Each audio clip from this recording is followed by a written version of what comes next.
There's some background noise coming. I think if we're not speaking, it would be better if we can mute ourselves.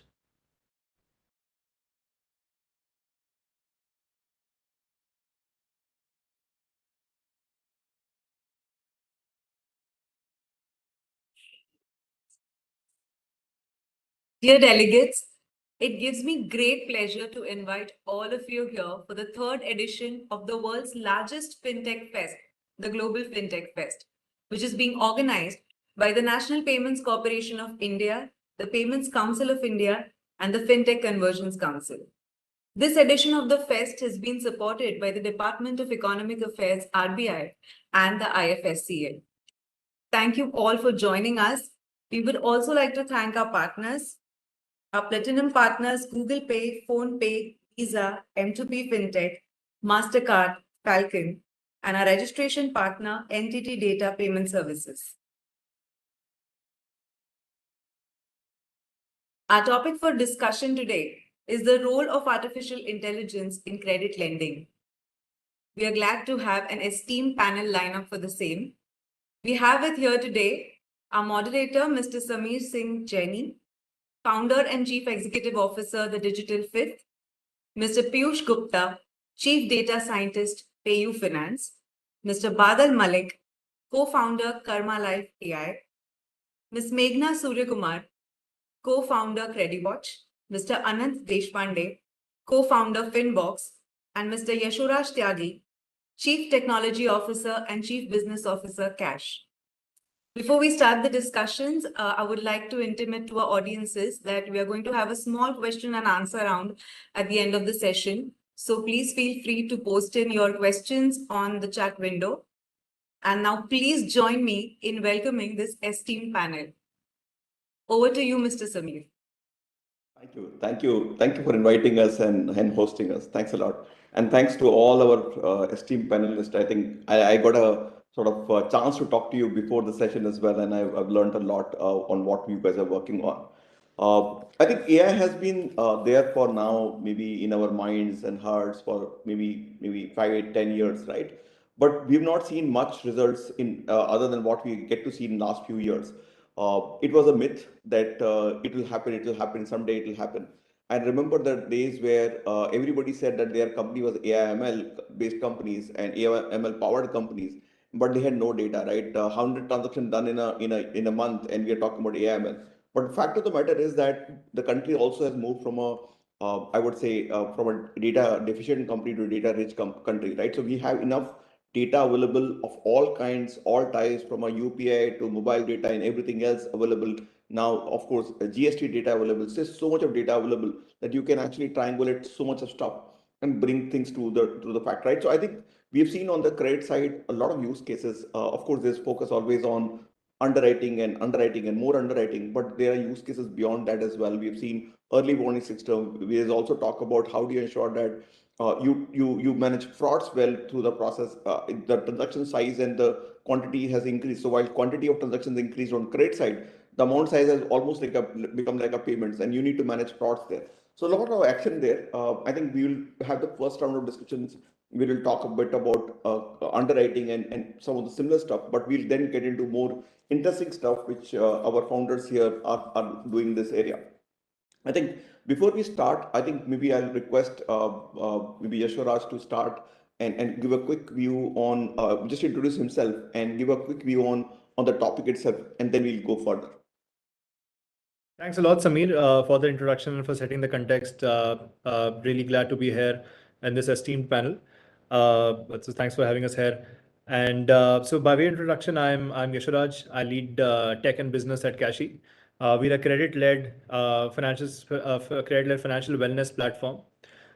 Being a credit company for the last 6 years, we've really focused on putting where our money, where our mouth is when it comes to using our artificial intelligence production to actually increase and further the cause of financial wellness and financial inclusion in India. And very happy to talk about that in the session as we go ahead. Thank you. I think Piyush, if you could introduce yourself and give a quick view on the topic itself. Sure. Thanks, Samir, first of all. And again, thanks to everyone who's attending this. Glad to be here. My name is Piyush Gupta. I'm Chief Data Scientist at PayU Finance. I manage the data science, data engineering, and analytics functions at PayU Finance. The one thing that on the topic itself, right, the one thing that we need to know, right, all financial institutions, and this is not just limited to, let's say, big banks, but fintechs, NBFCs, and in fact, regulatory bodies are currently using AI and ML in a variety of ways. And the question is, what are the best practices that we can use when it comes to using AI and ML?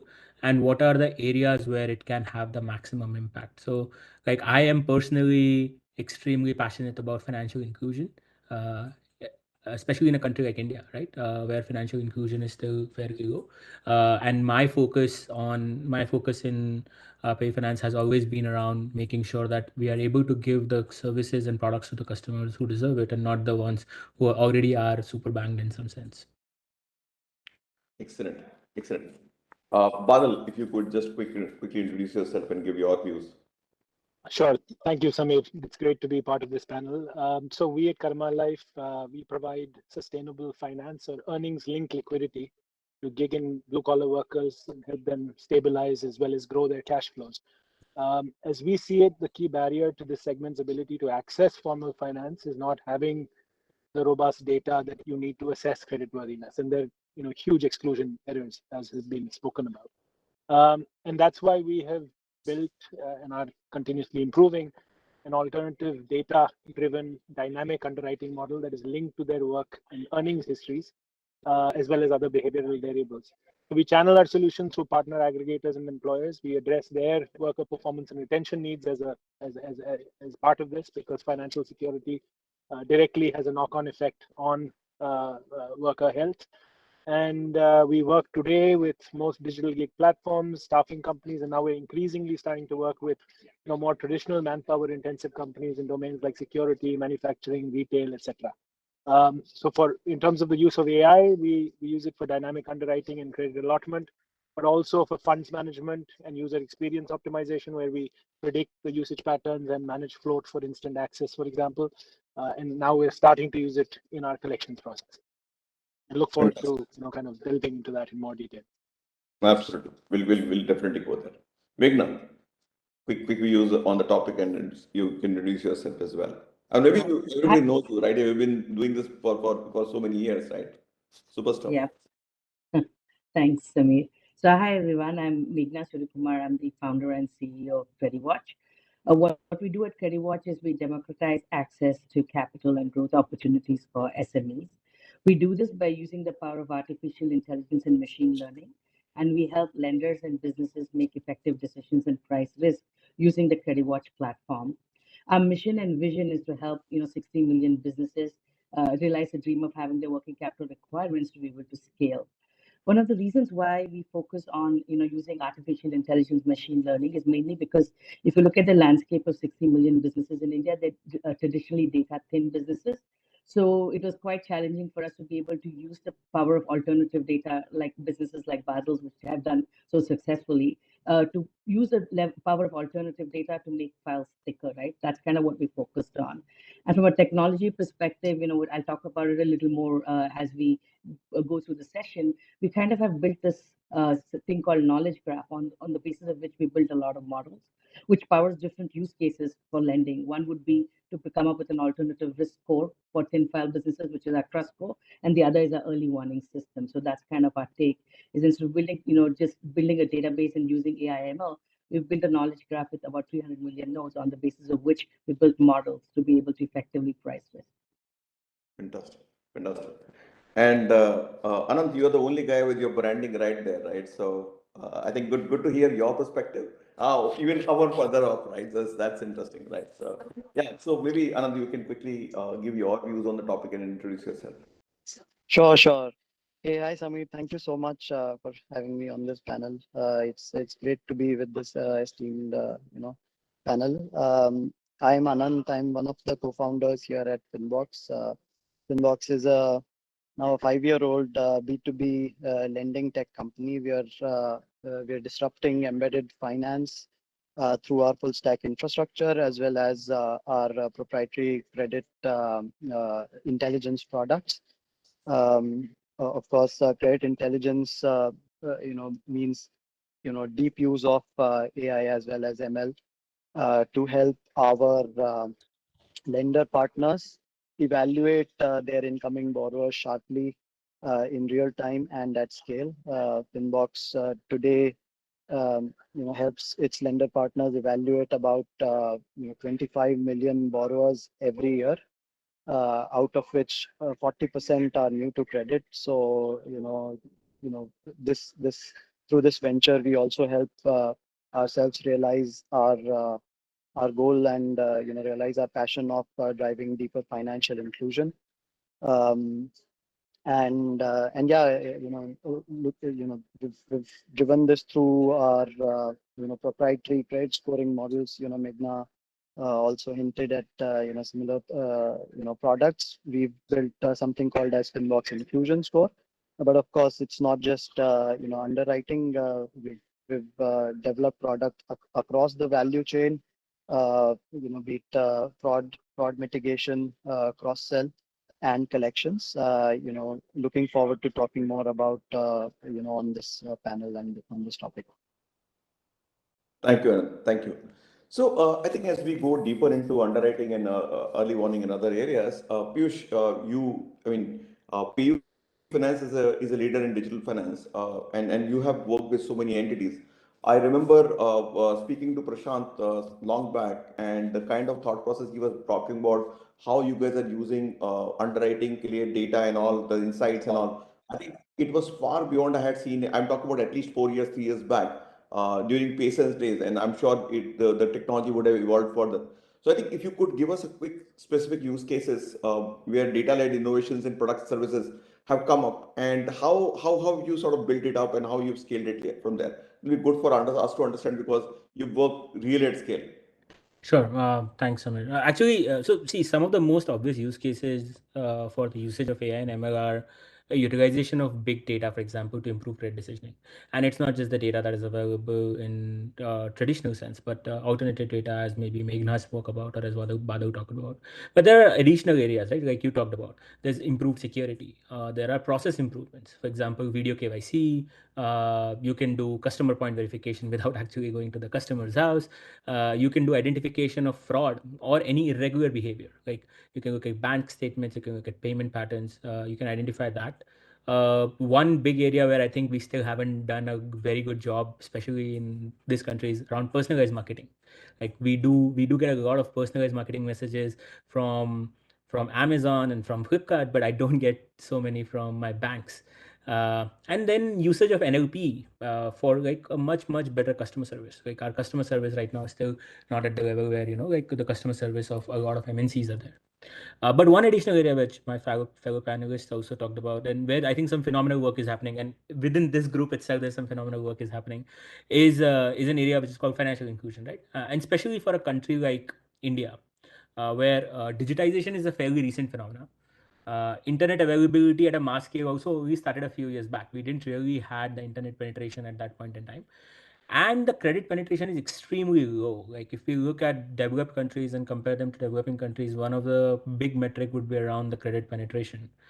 So I think this is one area where we can really push boundaries using state-of-the-art AI and ML techniques to ensure that every citizen of the country has access to the financial instruments that they need. And access does not mean that I should have access to a product when I like 3 months later after I need it. Access actually doesn't come with the fact that it should be post my need. It should be at the time of my need when I'm able to do that.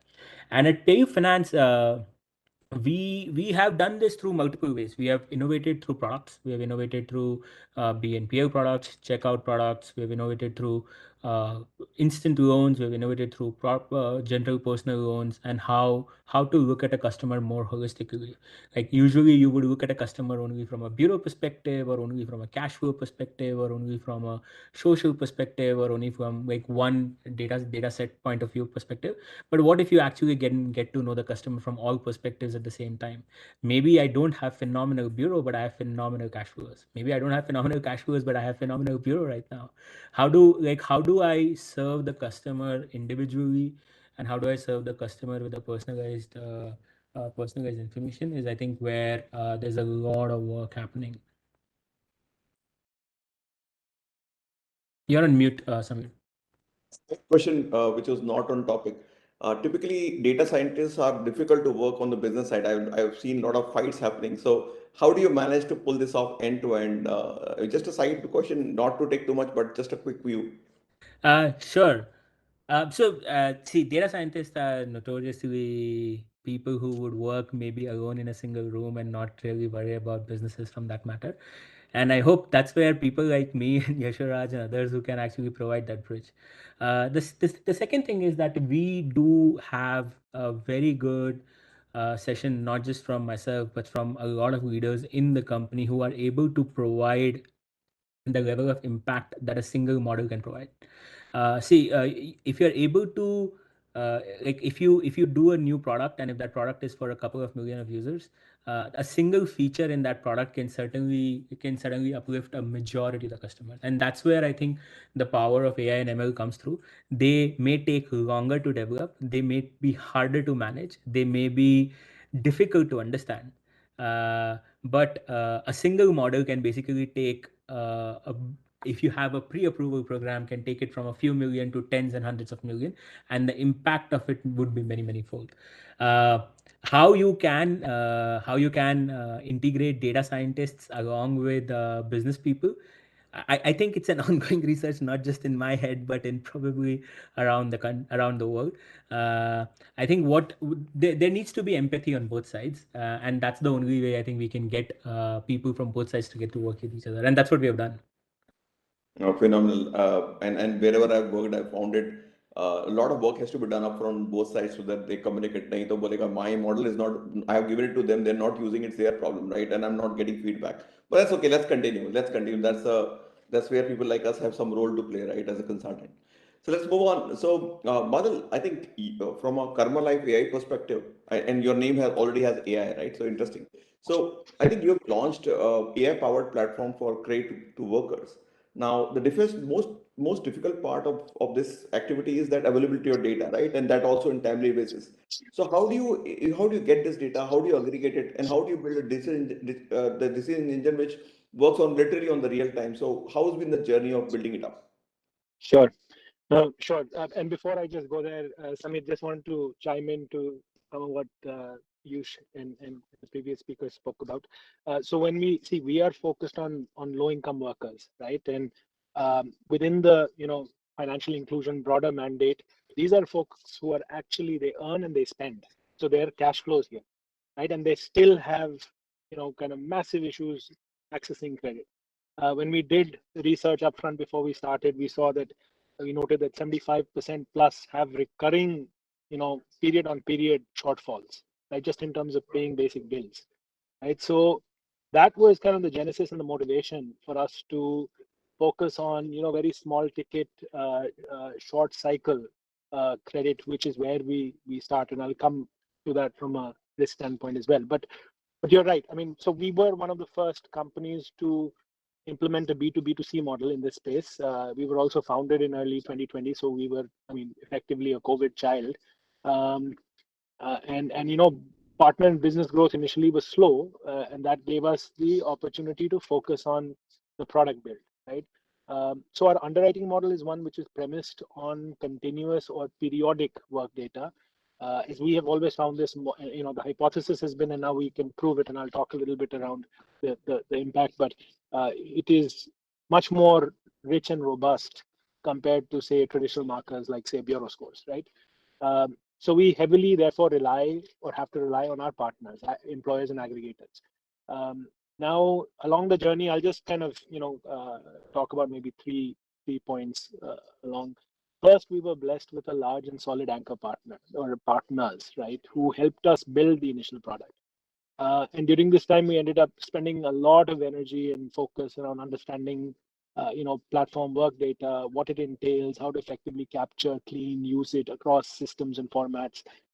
We had plenty of pitfalls in the beginning. We had to build various checks and balances around this to create, a single source of truth. And this, by the way, becomes, as much of a human and organizational problem as a technology challenge. And therefore, it requires a good dose of supporting ops, right? Especially to interface with partner orgs.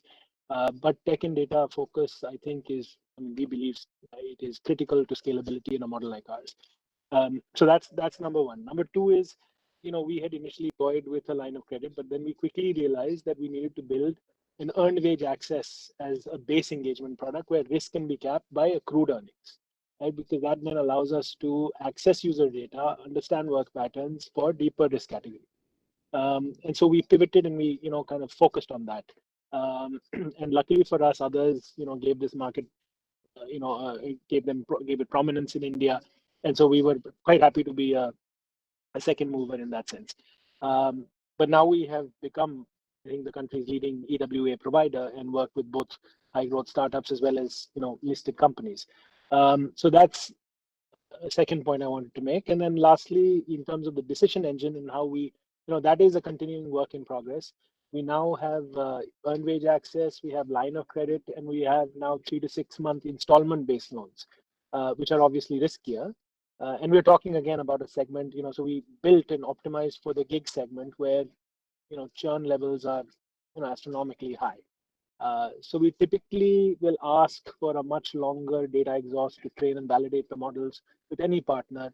The strategy is to do, controlled pilots to clock repayment data and then kind of build an AI-based karma score, we call it credit score, that is initially based on a very minimum, simple set of rules and conditions, say around consistency of work, recency of work, and other such, parameters. I mean, broadly in that journey, the key takeaways have been that the shorter the loan, the term of the loan, the sooner the data comes, right? And that allows you to kind of iterate and build. The lower the amount, the more the loans you can disburse for a given risk investment. And that risk relationship, should be ideally simple and straightforward. It intuitively makes sense. We also capture additional data markers from the app and broader, mobile generated behaviors. I think we built we built the credit experience as a needs-based liquidity experience or on tap liquidity on tap type model. So the users, so it's a high frequency engagement, which means that we also are able to sync data more frequently.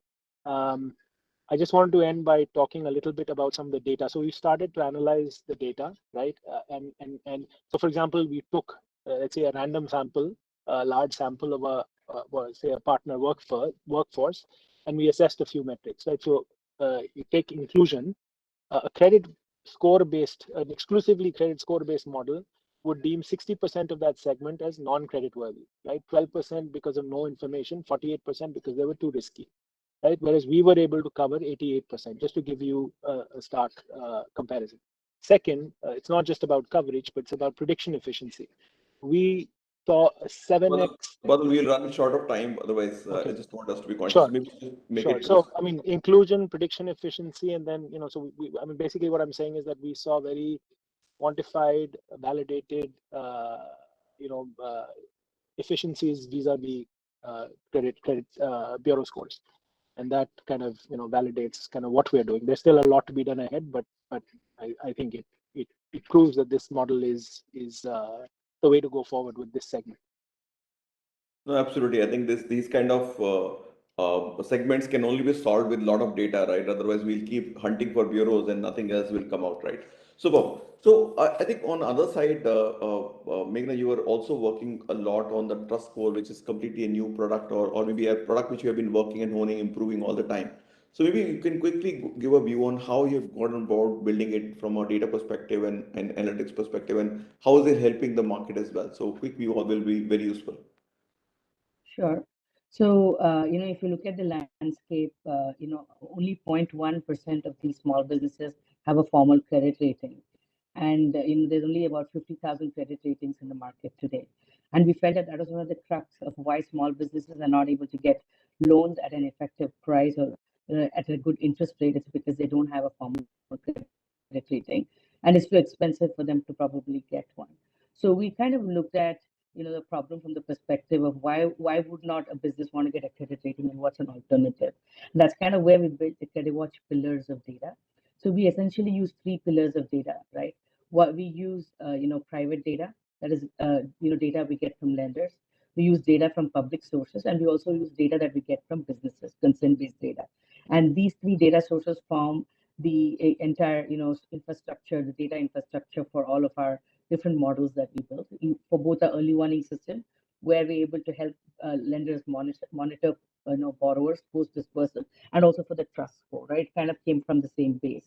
And what we essentially did was we kind of built a model where we kind of looked at the 50,000 credit ratings that have happened so far, and we looked at all of the false negatives and false positives of our model, and compared it to what are the false negatives and false positives of the existing models from the top rating agencies. And we figured that at least in the area of thin file customers or smaller businesses, we fared much better than the existing models of credit rating agencies themselves. So, and the other thing we did was, because we were using technology and exponential technology and deep technology to be able to effectively price risk, we were able to price this at a fraction of the cost of what it costs for a credit rating. And traditionally, credit ratings are paid for by the SMBs or the businesses because they pay for the ratings.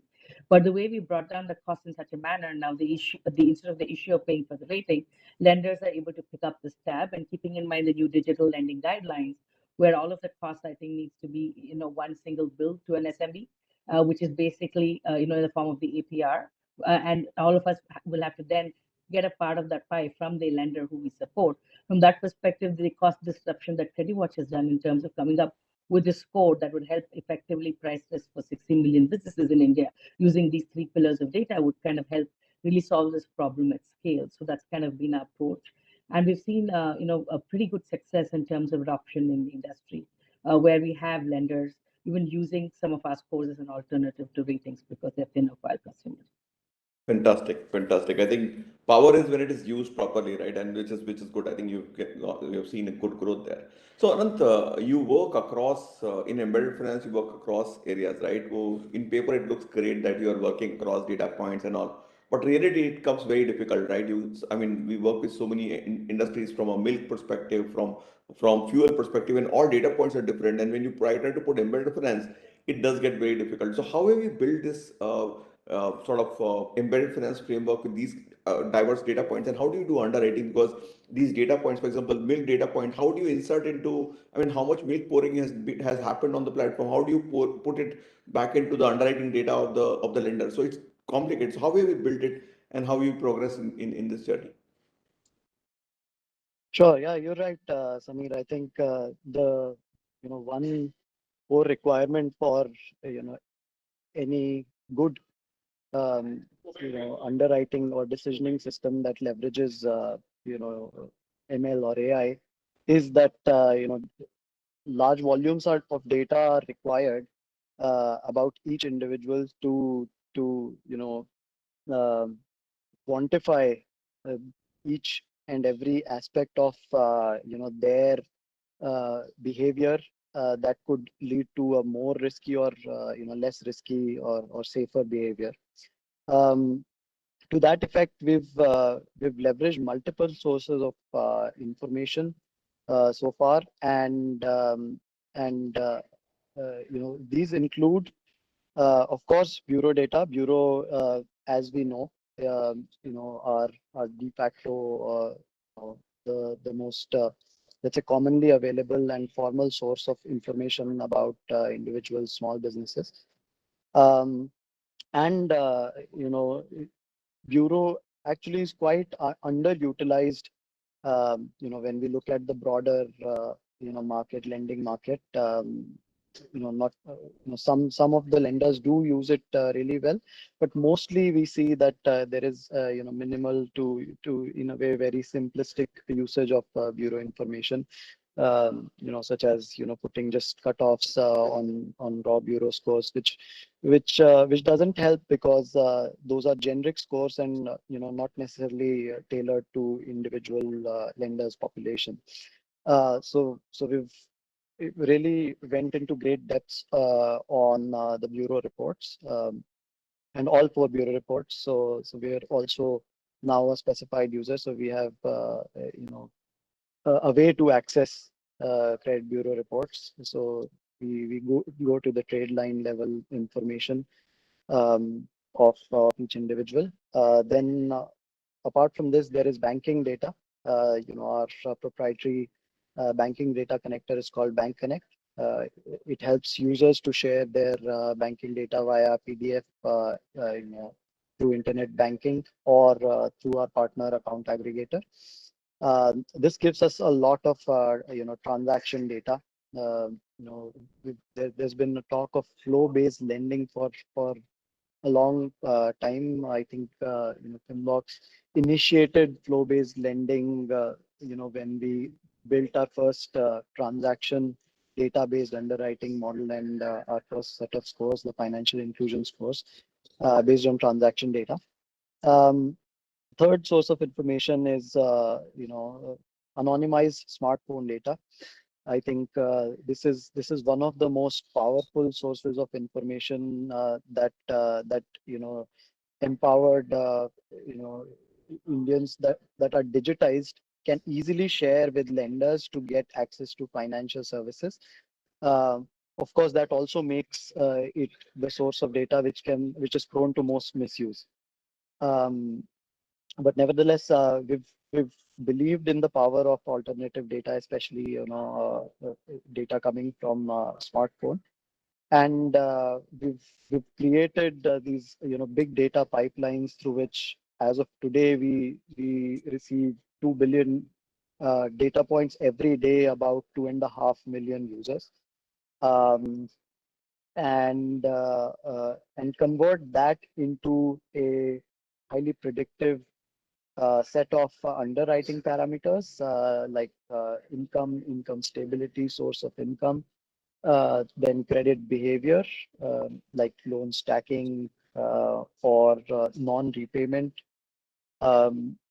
and which at the end of it goes on and builds our financial inclusion score, which is the risk score that we use. Remember, the differentiating factor between alternative data and bureau data is also that bureau many a times would miss out the last, let's say, 1.5 to 2 months of information about a user at the point when it is pulled. And alternative data could be as recent as last 2 hours, till the last 2 hours. So therefore, it has been a complex system to build, which we've built over a couple of years, and now it has been live since the last 4.5 years. It has seen a bunch of credit cycles, including a pandemic, and that is what has helped us uh, really sharpen the models such that they are now even more reliable than, let's say, a typical base credit bureau based model.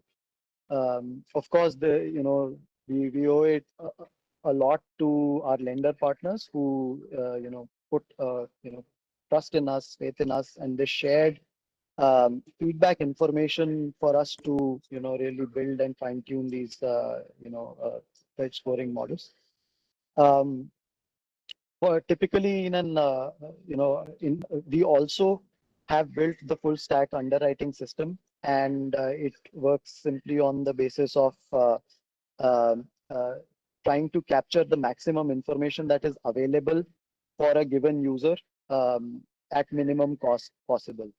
So, for example, someone who has a deep and very rich bureau will skip, for example, banking data.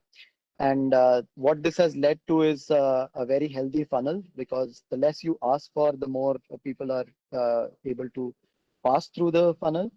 And the more you capture data in an automated fashion, the better it is. So what the system at the end of it has led to is 2.5 times the approval rates and dispersal rates at about 40% less risk in the unsecured lending space. Okay, sure. Excellent. So I think in the credit world, the NTC is like a abuse, right? And NTC is randomly used, right? I mean, I remember applying for a credit for my wife, and we were applying, and the response came that you are NTC. I mean, I think in India, it's I mean truly, when we are under British Raj. So you had this Indians and dogs are not allowed. I think here is a case where NTCs, new to credit guys, are really misbehaved with normally. And the fact of the matter is that if you look at the women in India, homemakers in India, 25 crore homemakers in India do not get anything called credit, right? And we talk about inclusion in villages, come to cities, okay, come to cities, not a single. So I think lenders don't trust their mothers, fathers, mothers, sisters, and daughters as long as they're not working, right? That's very sad. But yeah, so Yashoraj, maybe that's I got emotional here, but quickly you can talk about how do you manage to give credit to this category, which never gets credit, right? Yeah. No, so Samir, I think you very well put it, and I think you have all rights to be emotional about that. So I mean, like, I'll start from there itself. Like the statistics speak for themselves, because the statistics speaks for itself in the sense that probably 10% of India, according to the last survey, has actually got a credit score, and 10% of Indians who actually have a credit score have a score good enough to be lent money by a bank. So you're talking about the formal banking infrastructure of the country, probably servicing probably 1 to 2% of the population, right? And if you talk about that, like, it's like saying not just one and two, but probably if you go on the street, if you pick up any person, he's likely to be an NTC. So India is NTC from that perspective, right? Like that is the level of existing financial inclusion. That is a status quo of financial inclusion we are at. So there's a lot to be solved for. Uh, and how do you solve it? Like, how do you go ahead and solve for an NTC customer? And unfortunately, what does happen is that for a lot of people claiming to do financial inclusion, that ends up being them giving out a credit card to a customer already having 3 credit cards and 7 debit cards, right? And that's not really what financial inclusion is all about. It's about serving those people who are probably not even accessing a formal banking service as of this point of time, right? And to start off with, there's a lot of ways, there's a lot of blocks to solve for that. The first one, I think the regulator and the government have done a fantastic job in not just creating an India stack, but also creating and coming up with schemes like Jan Dhan Yojana, in which people actually have bank accounts at an increasingly fast scale. So you have a digital touch point for them because they actually have one touch point with the formal banking system in the country, on which people like us can come in and build those meta layers to offer those other value added services like lending, investments, insurance, and so on and so forth. So now coming to us about how do we went about solving this entire problem of solving a new to credit or a thin filed customer. So what we do over there is that we obviously said that cannot be solved with traditional financial indicators that go into a bureau, simply because not because they would be bad for these customers, but more so because they would simply be non-existent, right? So and that's where alternate scores comes into the picture. And what are these alternate scores that we speak about? These could be scores coming from your alternate social information, alternate everyday behavior of customers. What are they buying? What are they spending money on? Who are those people exactly? What is their profile like? What kind of jobs do they do? What kind of designations they are at? What is the job stability looking like? What areas do they stay in? What are the demographic indicators of those particular areas that they stay in, and so on and so forth. And they create those tens of thousands of data sets across multiple verticals and then combine it together to know who that person actually is, right? When it comes to their everyday behavior.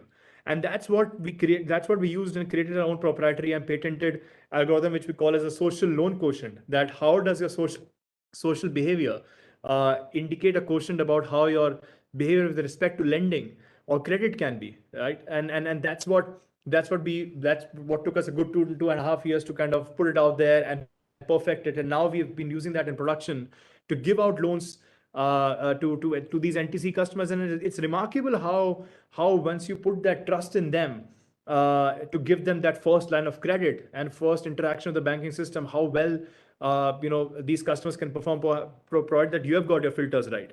And that's really what is there with, like, how you can solve for the financial inclusion story in India. Because with increasing smartphone penetration and an exponentially increasing internet penetration, data is what you have to ride on, and we've been saying that data is the new oil for the longest time I can remember. But how many people are actually leveraging that in the truest sense possible?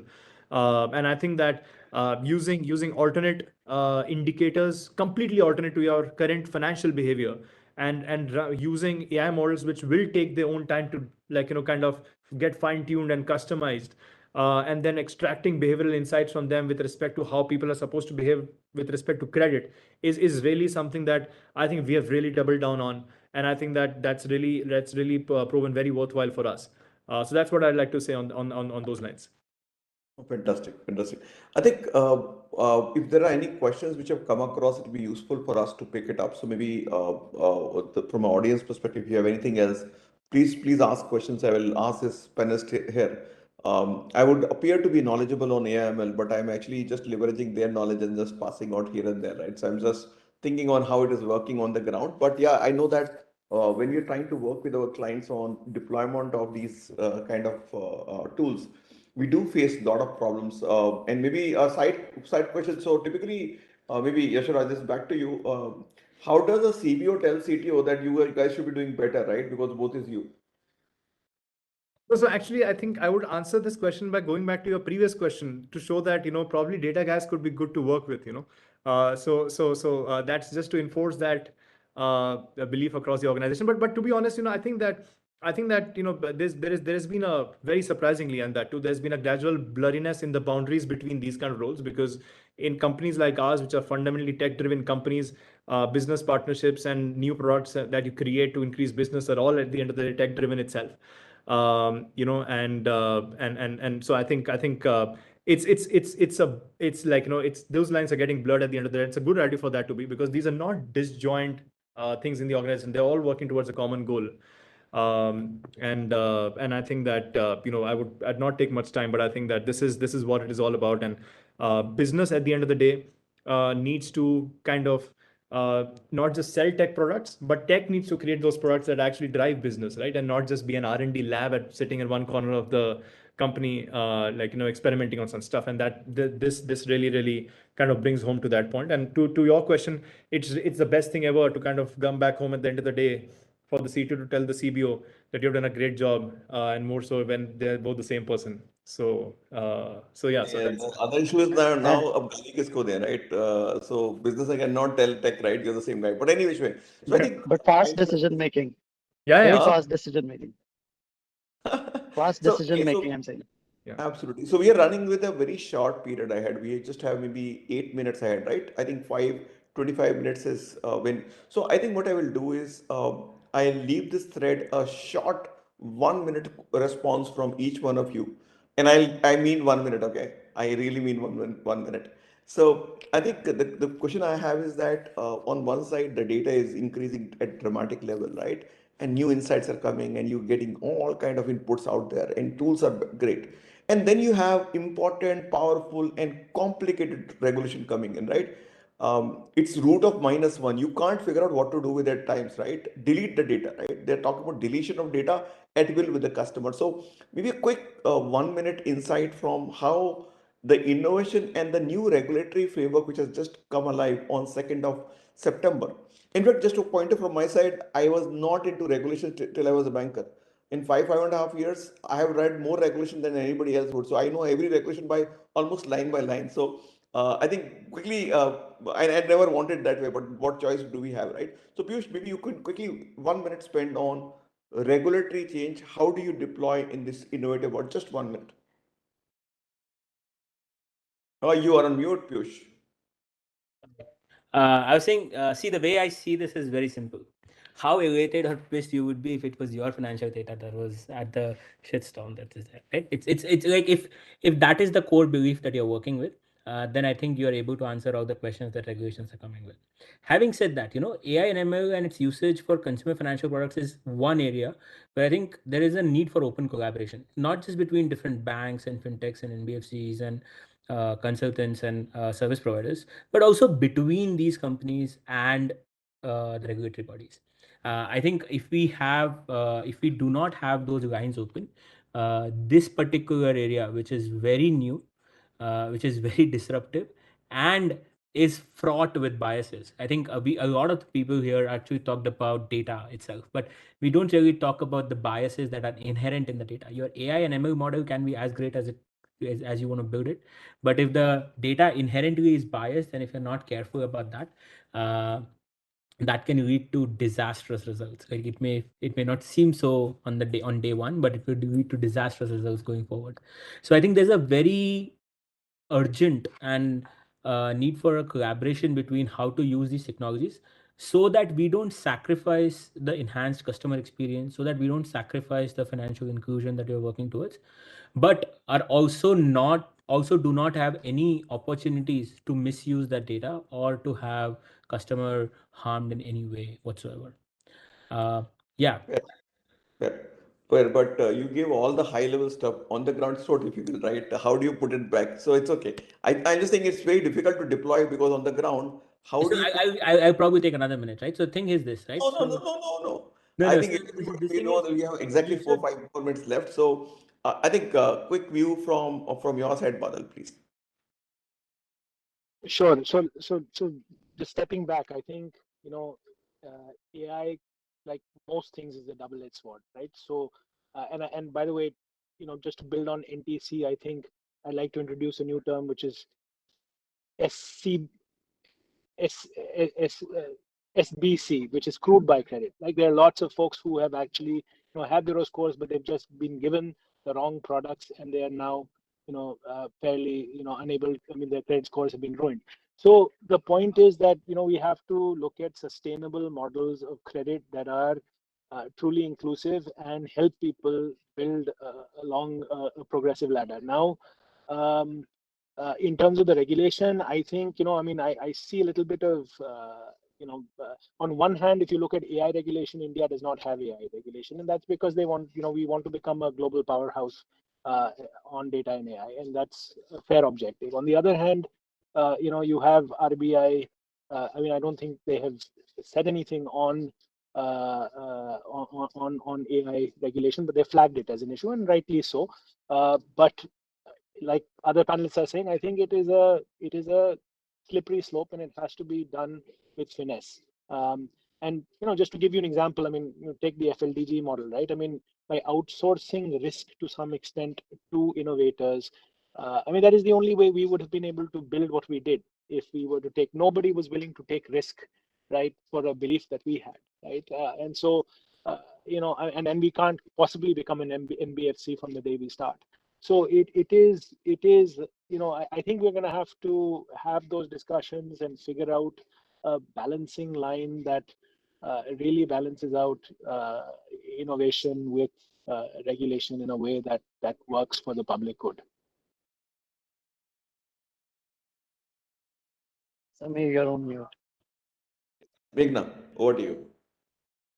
Yeah, hi. So, my primary background is also that I'm a lawyer in two countries, so I kind of read regulations with the same level of interest that you do too, Samir. So, one of the things that as fintech founders, especially working in the alternative data space, we need to kind of be cognizant is the ability to predict what is coming and build, keeping in mind what to expect from the regulator to react, right?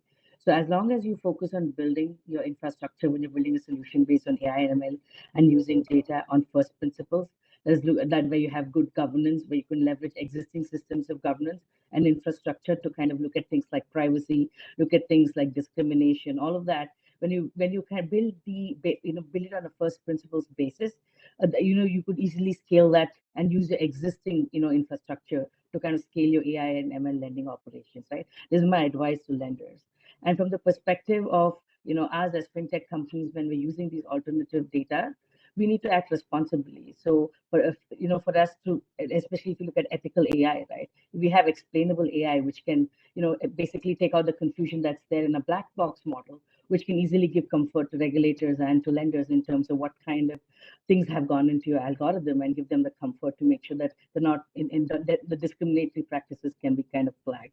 So I think that looking towards these sort of technologies that help you build more transparency is kind of the way to give comfort and make fintech more scalable. Samir, you're on mute.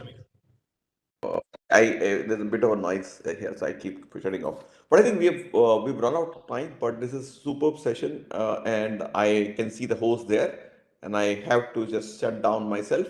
So thank you, my fellow panelists, for guiding us here on usage of the platform or AI platforms, and also from a bit of a view on Thank you for that. And thank you for all the audience who is actually watching us. And since we can't see it, I'm hoping that's a large number, but thank you. Thank you, everyone. Thanks a lot. Thank you, everyone. It was indeed a very, very interesting session. We have a few questions that are coming from the audiences, so I'm just going to post them to you. Yeah. Oh, you are giving us extra time. I think that's good. Thank you. Just one question. You can pick up whichever. Can I see it? Yeah. I think first one is very generic. Second is okay. Just give me 1 second.